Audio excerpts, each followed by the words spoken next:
أبا سجل maalinta dhalinyarada adduunka ayaa dhalinyarada magaalada Berbera ay ku xuseen beachka Batalaale xuska maalintani waxa soo abaabulay hay'adda UN Habitat waxaana dhalinyaradu beachkaasi ay ku soo bandhigeen ciyaaro kala duwan isuduwaha wasaaradda dhalinyarada iyo ciyaaraha gobolka Saaxil Shaafici Jaamacad ayaa ka warramay maalintan iyo qiimaheeda inaan ku dabaaldegno anigoo ku hadlaya magaca dhalinyarada gobolka Saaxil ana isuduwaha dhalinyarada iyo ciyaaraha gobolka Saaxil inaan ku dabaaldegno badda ayaa farxad noo ah waxaan leenahay waa maalin farxadeed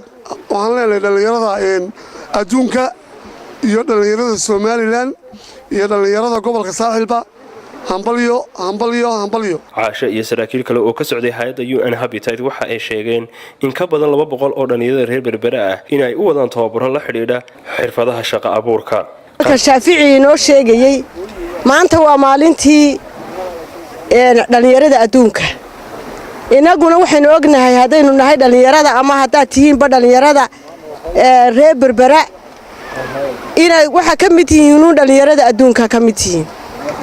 maanta markaas waxaan jecelnahay horta inaan hambalyo idin soo dirno guud ahaan dhalinyarada islaamka gaar ahaan maxay ahaatay dhalinyarada Soomaaliyeed ama Somaliland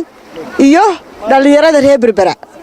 sida uu sheegay maxay tahay Shaafici halkan tababar baa ka socda tababarkaas oo loo qabtay in ka badan 200 oo maxay tahay dhalinyaro ah oo reer Berbera ah waxay baranayaan life skill training wax la yiraahdo ama xirfad lagu barayo noloshooda khusaysa dhamaantood waxaan leenahay hambalyo dhalinyarada adduunka anigoo la jooga dhalinyarada Berbera waan ku faraxsanahay maadaama ay bij qurux badan ay haastaan dhalinyaradana ay yahaan laf dhabarta bulshada aad iyo aad bay ay bulshada wax uga bedeli karaan life skills training ayaa noo socda sida caasho ay noo sheegtay 200 oo qof oo ka badan ayaa xirfadaha iyo sida shaqo abuurka ay u sameeysan lahaayeen aan bari hayna marka waan ku faraxsanahay sida mowduuca sanadka uu leeyahay safe space for youth kamida dhalinyarada